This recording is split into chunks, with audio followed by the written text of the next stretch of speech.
Oh, it is a character. I wanted to get to Alaska from the time I was a small child. In fact, I went to the State Fair of Texas with my mother when I was about 10, and the Yukon and Northwest Territories people from Canada were there, had their little booth, come to the Yukon, all that.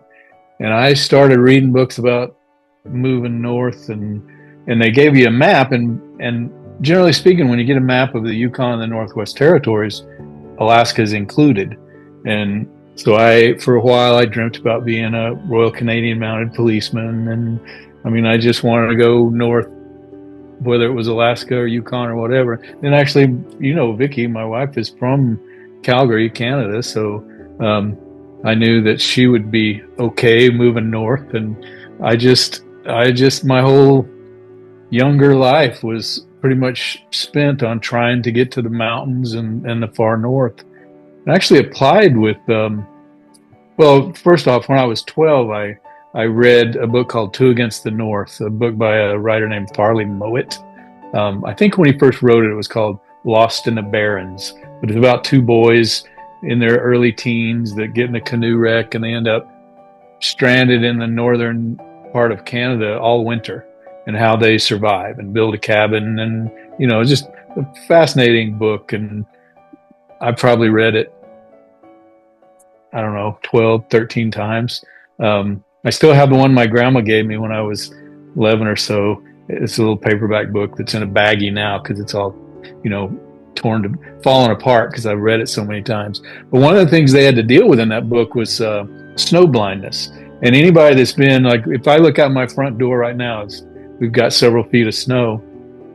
And it's cloudy now, but if you're out in snow for very long and the sun's on it, then you get the sunlight from above, but then you get the reflected snow and it's just boring into your eyeballs and you don't realize it until the next day. But if you stay out in the sun all day long in the snow, you can't see the next day. They call it snow blind, and it hurts. I've never had it to where I couldn't see, but I've gone without my shades. That's why when you see people that climb Mount Everest and that do a lot of skiing, they have those glasses with little side goggles on them, little side leathers on them, because it's just brutal.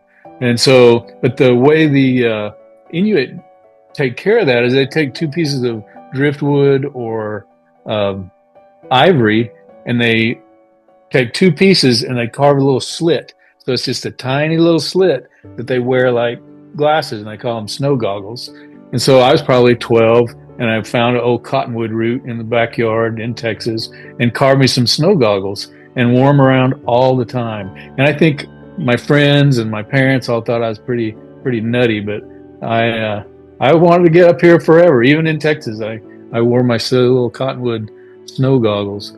Applied with Anchorage Police, applied with, got on with the Marshals, but before I got on with the Marshal Service, I was with the police department in Weatherford, Texas, and I applied with Anchorage Police, applied with the Alaska State Troopers, but they wouldn't hire anybody unless they had an Alaska driver's license and had lived here for a year.